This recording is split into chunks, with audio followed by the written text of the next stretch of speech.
John chapter 5. John Gospel chapter 5. ዮሐንስ ወንጌል ምዕራፍ 5.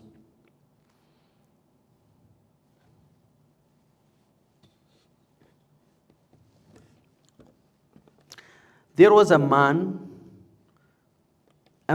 was there who had been ill for the 38 years. How many years? 38 years. When Jesus saw him laying there and knew that he had already been long time in that condition, he said to him, "Do you wish to get well?" What kind of question is that? And the sick man answered him, "Sir, I have no man to put me into that pool when the water is stirred up. But while I am coming, another steps down before me." So, don't give up. This is my title. The message I have today is don't give up. ተስፋ አትቁረጥ አታቁም። ተስፋ አትቁረጥ. Look at this man. How many years? 38 years. He was there. Day come and day out. Day come and day go.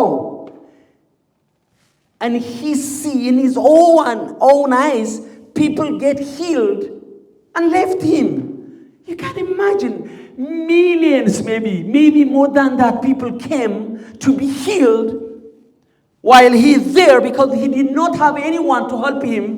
They took, maybe he had some millions, maybe they had a brother, a sister, a wife, husband, ran to that water when the angel of God came down to stir that water. The first person who entered that water, that pool, get healed from every kind of sickness. The Bible clearly, it doesn't say what kind of sickness he had. But he could not run to reach, to be first and to enter that water, that pool. He could not make it. He could not make it for how many years? 38 years. Do you know what that means? Someone born and grow up like when he was 20, like let's say he can marry a man, he can marry a woman, he can marry and have a child. So that child is what? 18 years old. But what kind of man is that? Think about it. 38 years waiting, hoping and believing one day he can be healed. I'm not saying 18 months. Do you have Bible? If you have, read please, chapter 5. John Gospel, chapter 5. He was there for 38 years. Can you imagine? 38 years. What kind of situation we are passing through? Look at teenagers. They kill themselves. Why? Like 17 years old, 18 years old, 20 years old, 30 years old. They commit what? Suicide. Why? Because they did not have any hope. But this man, he knew no one could help him. He knew that no one can bring him or take him that water or that pool. But he was waiting.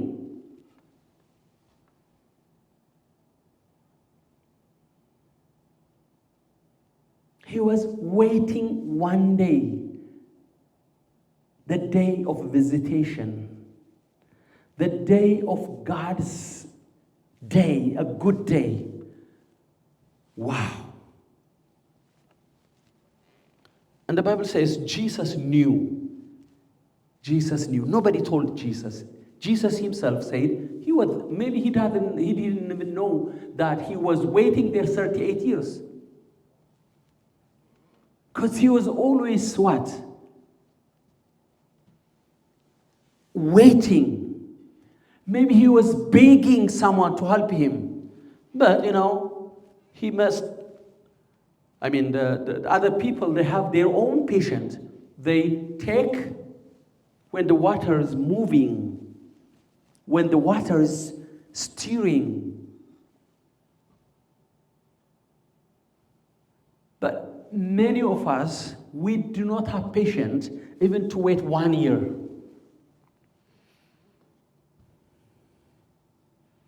There is a saying in my culture. A man, he was blind for so many years. And someone came and asked him, and he told him, okay, congratulations. Tomorrow you will see. Your eyes will open. You know what he said? How I can spend this night blind? Because the promise was what? Tomorrow you are going to see, your eyes will open. But he said, no, must be today. So when we give up, we lose.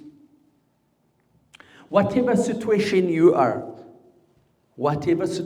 in, whatever problem we have, we need to know that God has a time. Amen. He has a plan in our life. He never, ever reject one.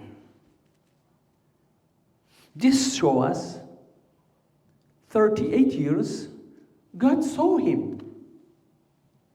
He saw him. He knew he was there. Nobody could help him. And Jesus came after what? After 38 years. If he would give up, could he be here? No. No. He would be like that. We could not even read this history. Amen? But he made history. We are talking about to learn the patience of that man. We don't even know what his name was. We only know that Bethesda, or that pool, he was waiting. There is no name. Just a man. He was waiting 38 years to be what? To be healed.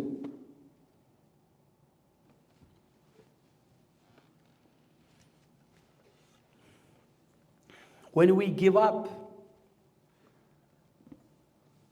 that's the most terrible, difficult thing or bad thing is to give up. When we give up, we lose. We miss opportunity. We miss opportunity. This guy is not only get a physical healing, and he met Jesus. He met Jesus. He met Jesus Christ. Millions was waiting to see him, but because of that patient, he saw Jesus. He encountered him. It's not only that Jesus was there and he didn't know. He encountered Jesus. A blessing of God came from heaven to heal him. Hallelujah. So do not give up. Amen. So tell yourself, I am not going to give up. I will wait on the Lord. I am not going to give up. Hallelujah. After 38 years. And Jesus told him, take your mat and walk. Our situation is under God. Amen. Allow me to speak in Amharic. ተስፋ አለመቁረጥ። አሜን። ተስፋ አለመቁረጥ ወይም ደግሞ do not give up. ምንም አይነት ሁኔታ ቋሚ የለም። ቋሚ ሁኔታ አለ? በምድር ላይ ቋሚ የሚባል ነገር የለም። ሀብታም ሆኖ ሰው መኖር ይችላል። ድሃ ሆኖ አይኖርም። በሽተኛ ሆኖ አይኖርም። ለሁሉም ጊዜ አለው። አሜን። ስለዚህ ተስፋ ሲቆርጥ ሰው ጊቭ አፕ ሲያደርግ it's very difficult. ዋናው የጠላት መሳሪያ ምንድነው ብትሉ ተስፋ ማስቆረጥ ነው። ሰው ጊቭ አፕ እንዲያደርግ ያደርጋል። ሰው ጊቭ አፕ እንዲያደርግ የኔ ነገር በቃ እንዲል እግዚአብሔር በቃ እስካላለ ድረስ ተስፋ አለን። አሜን። እግዚአብሔር በቃ እስካላለ ድረስ ያንተ ነገር ምንም ላደርገው አልችልም እግዚአብሔር ደግሞ አይልም። አሜን። እግዚአብሔር አይልም። እግዚአብሔር አይልም። ሁሉ ጊዜ ተስፋ አለን። ሄድ ይችላል ነገራቸው ተስፋ አለን። ስለዚህ ይሄ ሰው 38 ዓመት ሙሉ አስቡት እንዴት አይነት ሰው እንደሆነ። 38 ዓመት እኮ ቀላል አይደለም። 10 ዓመት አሞኝ ነበር፣ 5 ዓመት አሞኝ ነበር፣ 6 ዓመት አሞኝ ነበር። እነዛ ዓመታት በጣም ብዙ ናቸው። እኛ ራሳችን በተለያየ ነገር ተስፋ የምንቆርጥባቸው የምናዝንባቸው ነገሮች አሉ። ዋይ ለምን እግዚአብሔር ዘገየ? ግን ለሚጠብቁት እግዚአብሔር ይመጣል። አንድ ሰው ጊቭ አፕ ካላደረገ እግዚአብሔር በጊዜው ይመጣል። አሜን። do not give up by any situation is not permanent. ቋሚ የሆነ ሲቹዌሽን የለም፣ ይቀየራል። አሜን። የሚቀየር ነው። በትዳር ቢሆን፣ በኑሮ ቢሆን፣ ጤንነታችን ቢሆን፣ ፋይናንስ ቢሆን ይቀየራል። እስኪ ይቀየራል በሉ። ይቀየራል። ቋሚ ነገር የለም። እግዚአብሔር ለሁሉ ምን አድርጎለታል? ጊዜ ሰጥቶታል። ዮሴፍ ተመልከቱ፣ ጉድጓድ የገባበት ጊዜ የሚያስጨንቅ ጊዜ ነው። ግን ዝም አለ። he was not complaining even complain አያደርግም ነበር። ሚያልፍ ያልመሰለው እዛ ውስጥ ሞታለሁ ያለ ዮሴፍ ወጣ። በጣም ደስ ያለው ያለ እንደገና ሸጡት። ቀጠለ። እዛ እስር ቤት ገባ። እየቀጠለ ነገሩ እየቀጠለ ግን ወደ ከፍታ እየሄደ ነበር። አሜን። ስንት ዓመት የታገሰው? 13 ዓመት። ምክንያቱም በ17 ዓመቱ ነው የተወሰደው። ካን ኢማጂን አንደር ኤጅ ነው። በ17 ዓመቱ ምን አለ? ተወሰደ። በ17 ዓመቱ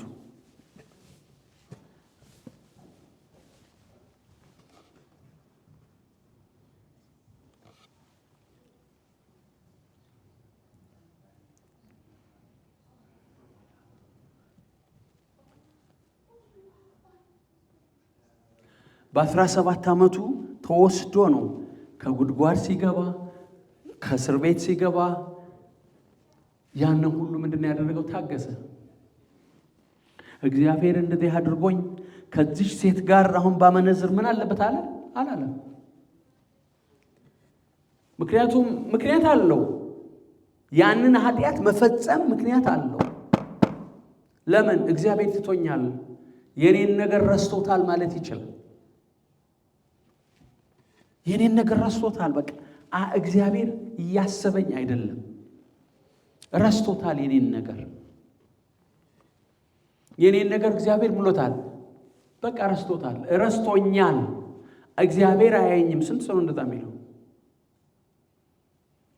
ሰይጣን ደግሞ የሚፈልገው እሱን ነው። ሰው ተስፋ እንዲቆርጥ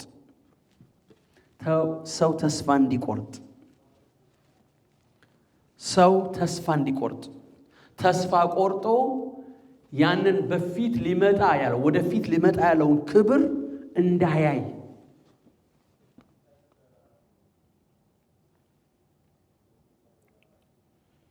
እግዚአብሔር አምላክ ስም ብሩክ የተመሰገነ ይሁን። ስለዚህ በጣም ብዙ ሰዎች መጽሐፍ ቅዱስ ውስጥ ዳዊት ምን አለ? በእኔና በሞት መካከል ስንት ነው የቀረው አለ? አንዲት እርምጃ። አንድ እርምጃ ማለት እኮ ኦልሞስት በቃ ልሞት ነኝ አለ። ልሞት ነኝ፣ የኔ ነገር ምንም የሚሆን ነገር አይደለም። አዜባ ፕሊስ አንድ ጊዜ ትንበይል ድምጽ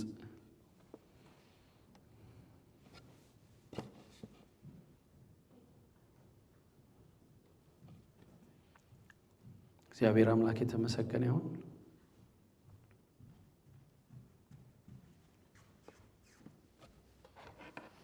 ስለዚህ we should not give up. አሜን። ተስፋ ቆርጠን ነገሮችን ማቆም የለብንም። ታቻዋት አጋር የሚጠጣ ነገር በመድረ በዳ ስታጣ ወደ እግዚአብሔር ነው የጮኸችው። በቃ ሞታለሁ ብላ ዝም አላለች። ወደ እግዚአብሔር መጮ ጀመረች። እዛ እግዚአብሔር አይኗን ከፈተላት። አሜን። ምድረ በዳ እኮ ነው፣ ምንም ነገር የለም። ግን በምድረ በዳ ምንጭ ፈለቀ። የእግዚአብሔር ስም ብሩክ ይሁን። ሳምሶን አይኑ ወጥቶ አይኑ እኮ ወጥቷል። አይኑ ወጥቶ አውጥተውታል። ሁለት አይኑን ነው ያወጡት። ግን እግዚአብሔር ሆይ አስበኝ ብሎ ጮኸ። አያችሁ? he did not give up። ኃጢአት ሰርቻለሁ፣ በቃ አይኔ ወጥቷል። ግን ምን አለ? ስለ እነዚህ አይኖቼ ስለ ሁለቱ አይኖቼ ፍልስጤማን እንድበቀል አስበኝ አለ። በቁሙ ከገደላቸው ይልቅ በቁሙ 1000 ምናምን ሰው ነው የገደለው በአህያ መንጋጋ። ነገር ግን ያኔ ግን 3000 ሰዎችን ይዞ ምን አለ ነው የሚለው? he did not give up። አሜን። he did not give up። ይኸውላችሁ የምንፈተንበት ዋናው ምክንያቱ ምንድነው ብትሉ ጠላት ሊያስቆመን ነው የሚፈልገው። የሰማችሁ ነው? ሊያስቆመን ነው የሚፈልገው። ማስቆም ነው የሚፈልግ። የሆነ ነገር ሞክረን እጭ ብለን ልክ ስንተወው ሰይጣን ደስ ይለዋል። ሰይጣን ምን ይለዋል? ኢዮብ እንኳን ተስፋ አንድ ቀን አለ በቃ ከዚህ ስጋዬ ተለይቼ እግዚአብሔር ነው ያዋለው አለ። ስለዚህ ተስፋ የሚያስቆርጡ ነገሮች በምድር ላይ አይጠፉም። እኛ ግን ተስፋችን እግዚአብሔር ነው። አሜን። ስለዚህ አይሁን ኔቨር ጊቭ አፕ። ተመልከቱ ይሄ ሰው 38 ዓመት ሜዲቴትስ ቃል ይሄን ቃል በጣም አስቡት። 38 ዓመት ሙሉ ምን አይነት ነገር ነው? 38 ዓመት ሙሉ እፈወሳለሁ ብሎ እዛ ቦታ ላይ መጠበቅ። ከዚህ የምንማረው አንድ ሰው ተስፋ ካልቆረጠ አንድ ቀን ወደ ቪክቶሪ ይመጣል። አሜን። አንድ ቀን ወደ ከፍታ ሊይዘው ያለውን ነገር አሜን፣ ሊያገኘው የሚፈልገውን ነገር ማግኘት ይችላል። እዚህ ላይ ነው የምንመለከተው መጽሐፍ ቅዱስ። ምክንያቱም ዮሴፍ ወደ ህልሙ ገብቷል። ግን ህልሙ በቀጥታ እየሮጠ አይደለም የሄደው፣ ወይም በቃ ስሙዝ የሆነ ኖ ያለፈበትን ታያላችሁ። ጊባብ የሚያሰኝ ተስፋ የሚያስቆርጥ ነው። ተስፋ የሚያስቆርጥ መንገዶችን ነው ያለፈው። ግን በነዛ መንገዶች ሁሉ ሲያልፍ he did not give up። አሜን። he did not give up። ከሀገሩ ከጉድጓድ አውጥተው ሲሸጡት ጳጢፋራ ቤት ሲገባ እሷ ስታፈቅረው ምክንያቱም ሰይጣን ለማጥፋት ነው የሚሰራው ሁሌ። ስለዚህ ምን አላት? ኖ እግዚአብሔር ያያል። እንዴት እግዚአብሔር ትላለህ? የኢዮብ ሚስት ምንድን ነው ያለችው? እግዚአብሔር ካንተ ጋር የለም፣ ስደበውና ሙት። አንቺ አላት ከሰነፎች ሴቶች እንዳለው ነሽ። ለምን? በቃ ያንተ ነገር አበቃ። የኢዮብ ነገር አበቃ፣ ግን በጭራሽ አላበቃም። አሜን። በጭራሽ አላበቃም። ስለዚህ ይሄ ሰው ከዚህ ከዮሐንስ ወንጌል ምዕራፍ 5 ካለው ሰው የምንማረው ጊቭ አፕ ማድረግ የለብንም። ዱ ኖት ጊቭ አፕ። ምክንያቱም የፈተናው ዓላማ ተስፋ ማስቆረጥ ነው። የፈተናው ዓላማ ልናገኘው ልንይዘው የምንፈልገው ቦታ ላይ እንዳንደርስ ነው። አይደል እንዴ? የጳጢፋራ ሚስት እኮ one of the trial, the test እኮ ነው። አንዱ ነው። ዮሴፍ የተፈተነ አንዱ ነው። ከተፈተነበት አንዱ ነው። ዲስትሮይ ሊያደርገው ፈለገ። ምክንያቱም ፊውቸር ነበረው። አሜን። ደስትኒ ነበረው ዮሴፍ። በዛ ዘመን ሊመጣ ያለውን አንደኛ የአብርሃምን የተስፋ ቃል በግብጽ ምድር የሚያስፈጽመው ዮሴፍ ነበር። ሃሌሉያ። እግዚአብሔር ለአብርሃም ዘርህ በባዕድ ምድር ለ430 ዓመት ወይም ለ400 ዓመት ባሪያዎች አድርገው ይገዟቸዋል። በእነዛ ሕዝብ ላይ ደግሞ ምን እላለሁ ብሏል እግዚአብሔር? እፈርድባቸዋለሁ፣ ከዛ ይወጣሉ ብሏል። እሱ ነው የተፈጸመው አንደኛው። አሜን። ግን የመጀመሪያው ነገር ግን በጊዜው የነበረ ረሃብ ዓለምን ሁሉ እንዳያጠፋ፣ በዛን ጊዜ የነበረውን ዓለም እንዳያጠፋ ዮሴፍን በእውቀትና በጥበብ ሞልቶት ለሕዝብ ሁሉ የሚሆን እህል በ7 ዓመቱ የጥጋብ ዘመን እንዲያከማች ያደረገው፣ ህልሙን እንዲፈታ ያደረገው፣ ህልምን ትርጉም የሰጠው እግዚአብሔር። ስለዚህ ይሄ ሰው ተስፋ ካልቆረጠ የአንድ ሰው እኮ ዕድሜ ነው። አንድ ሰው አግብቶ ቢወልድ የ20 ዓመት የሀገራችን 17 18 ዓመት ወንዶች ያገባሉ፣ ይወልዳሉ። የኔ ቅድመ አያቴ በ12 ዓመቷ ነው የወለደች። ማለት ምንድነው የሚባል ግሬት ግራንማ ማይ ማዘርስ ግራንድማዘር በ12 ምን ማለት ነው ታዲያ? በ12 ዓመት ከወለደች 38 ዓመት ማለት ስንት ማለት ነው? ስንት ማለት ነው? ከ38 ሲቀነስ 12 ስንት ነው? 26 ዓመት 28 ማለት ነው። 26 ዓመት አሁን የ26 ዓመት ጎርማሳ የሚደርስበት ጊዜ እኮ ነው። እስራኤል ራሱ ካህናት ወይም አገልግሎት የሚጀምሩት በ30 ዓመታቸው ነው። ይህ ሰው ግን 38 ዓመት ተስፋ ሳይቆርጥ አንድ ቀን እፈወሳለሁ ብሎ ይህ መልእክት ወገኖቼ ሁሌ ስለምናነበው ሳይሆን እግዚአብሔር የሰጠኝ መልእክት ነው። ለምን እንደሰጠኝ አላውቅም። We should not give up at all for everything. ከኛ በኋላ የጀመሩ አገልጋዮች እዚህ ከተማ ላይ ከኛ በኋላ አንዱ 1 ዓመት ከምናምን የሚቀጥለው 2 ዓመት ሳይሞላ አቆሙ። What make us go? እኛ አንፈተንም ወይ? አንፈተንም እኛ እንዴ? What makes us go? What gives us patience? It's Jesus. It's not our own strength. By His grace, we will never give up till we catch the glory of God, till we see the anointing of God flourish mightily. No give up. I am not going to give up, but it's not by might and by power, but by the grace of God, by the power of Holy Ghost. No give up.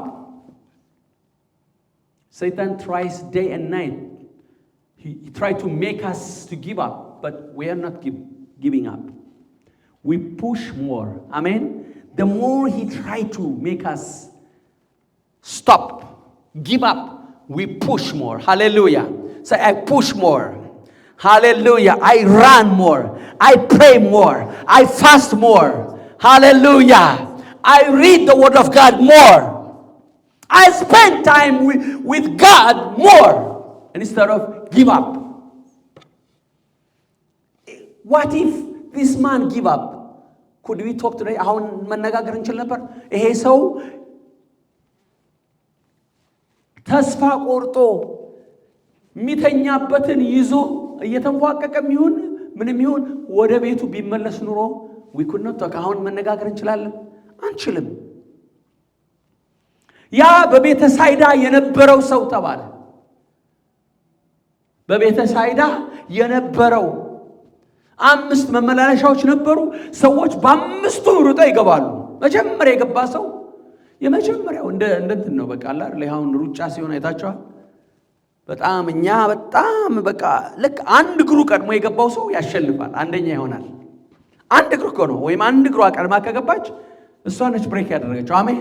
አሸናፊዋ እሷ ነች። ለኛ እኩል ይመስላል። እነሱ ግን ምን አላቸው? ቪዲዮ አለ። በጣም ሃይ ካሜራ ምንድነው? ሃይ ዲፊኒሽን ወይም 4K ካሜራ አላቸው። ያዩታል። ስሎው ሞድ ያደረጉ ያዩታል። ማን የማን እግር ነው መስመሯን ጥሶ የገባ ይላሉ። ሃሌሉያ። እግዚአብሔር ያያል። አሜን። ያያል። የምናልፍበትን ሁሉ ያየዋል። ለምን እንደምንታገስ ያየዋል። እንዳለው እናንብበው። ከመጨረሴ በፊት እናነባዋለን ይህን ቃል 5 ላይ። ከዛም በኋላ የአይሁድ በዓል ነበረ። ኢየሱስም ወደ ኢየሩሳሌም ወጣ። በኢየሩሳሌምም በበጎች በር አጠገብ በዕብራይስጥ ቤተሳይዳ የምትባል አንዲት መጠመቂያ ነበረች። 5 መመላለሻ ነበረባት። በእነዚህ ውስጥ የውሃውን መንቀሳቀስ እየጠበቁ በሽተኞችና ዕውሮች፣ አንካሶችም ሰውነታቸውም የሰለለ ብዙ ሕዝብ ይተኙ ነበር።